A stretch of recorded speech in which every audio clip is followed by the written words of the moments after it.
I spent several years in my teens and early adulthood actively addicted to nicotine, THC, energy drinks, and adult media content, substances that our addiction mindset programs now help people quit. If you wind up liking today's video, check the pinned comment or the video description to learn more. I spent several years of my teens and early adulthood life addicted to these substances. And time again, I would always find myself saying, I'm going to quit next week. I'm going to quit when I feel better physically because I was in poor physical health. I'm going to quit using drugs when I have more money in my bank account. I'm going to quit using drugs when I have that job that I want to get, when my business really takes off and I'm doing well financially, and when my business is succeeding, that's when I'm going to stop using drugs. I would say, you know, woe is me. I'm going to quit using drugs once I land that perfect relationship and get married and have kids. But until then, until the finances look brighter, until the relationship looks better, until my physical health takes a turn for the better, I'm not going to bother quitting because life has dealt me a bad hand. That's kind of how I viewed things, right? And I had it good. I had it very good compared to billions of other people on this planet. I want to make that very clear. But I was very convinced that life had dealt me a bad hand. And because of that, I was going to continue to consume substances. And look, a bad hand could be as simple as getting a flat tire on my way into work, despite the fact that I had the money to fix it, despite the fact that I was driving a nice vehicle to my job at a nice office, whatever, right? Despite that, I was still convinced that the flat tire meant life dealt me a bad hand. Someone gave me really simple advice that changed my whole outlook on addiction, and that I still use and still consider every single day of my life, from the time I wake up to the time I go to bed, in every decision that I make. And this person said to me, Frank, if you want to feel better, stop doing things that make you feel bad. If you want to feel better, stop doing things that make you feel bad. Right? If you want to feel better financially, stop making crappy financial decisions. If you want to feel better physically, stop putting the poison and the junk food and all the crap into your body and exercise. If you want to feel better mentally, stop purging adult media content. Stop binge gambling. Stop binging adult media content and social media content. Stop binging the daily news every night. If you want to feel better, stop doing things that make you feel bad. If you want to have more energy, stop smoking weed. If you want to wake up feeling refreshed, stop drinking alcohol.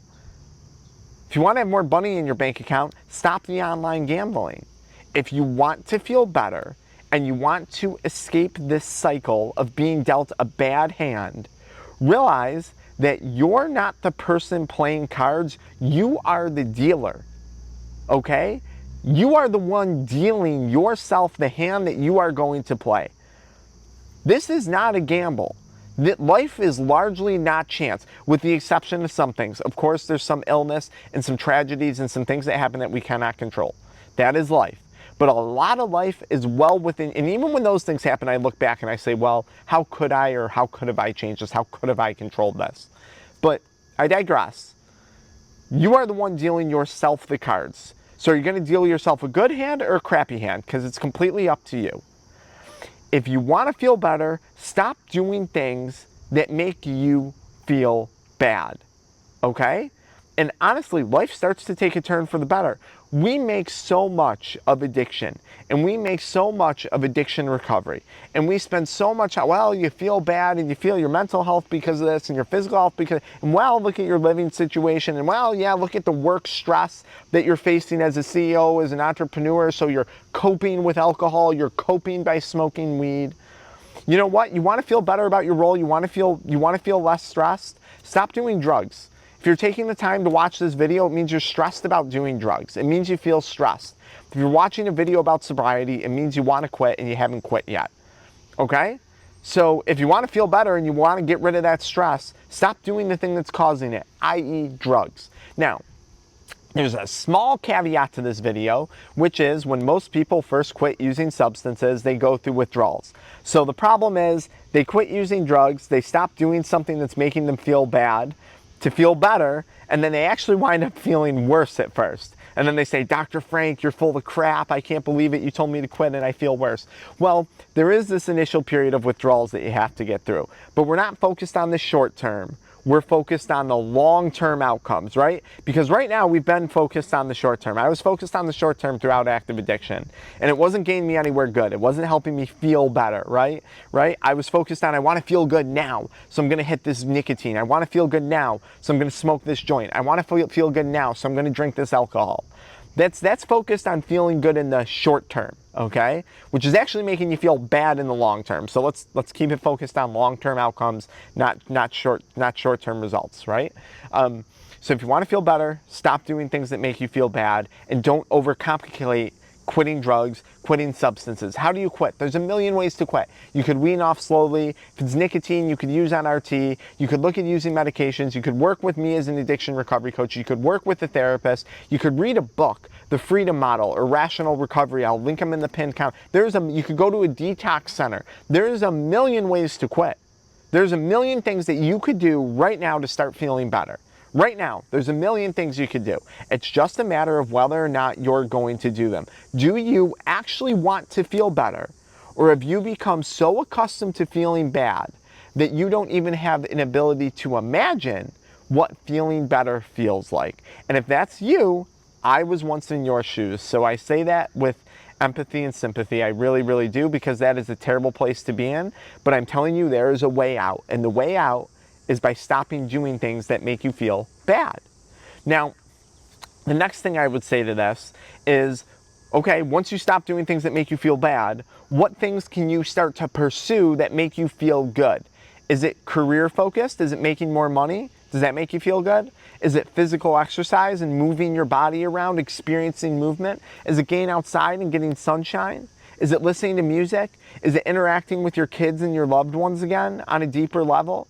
Is it going to church? Is it religion?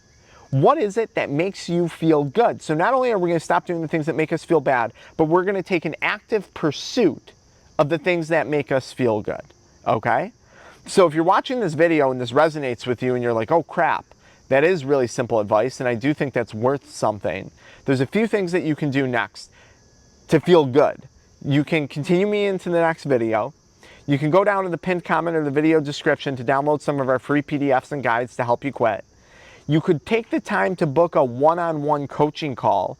If you really want to cut through this, no BS, you value your time, you could book a one-on-one coaching call and we could get down to the bottom of this, come up with a plan for you going forward and put an end to this now. You could learn about our supplement products. We make a chewing gum. If you want to feel better, instead of smoking weed or vaping nicotine or drinking alcohol, chew some KSM 66 ashwagandha gum. This contains N-acetylcysteine and KSM 66 ashwagandha.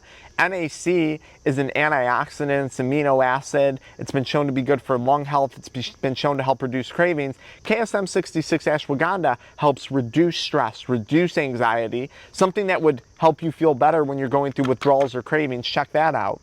And if you don't want to do any of that and you're like, you want to feel better, maybe you need some accountability. And in that case, check out our Addiction Mindset School Community Group Coaching programs, $27 a month. You want to feel good? Invest in yourself.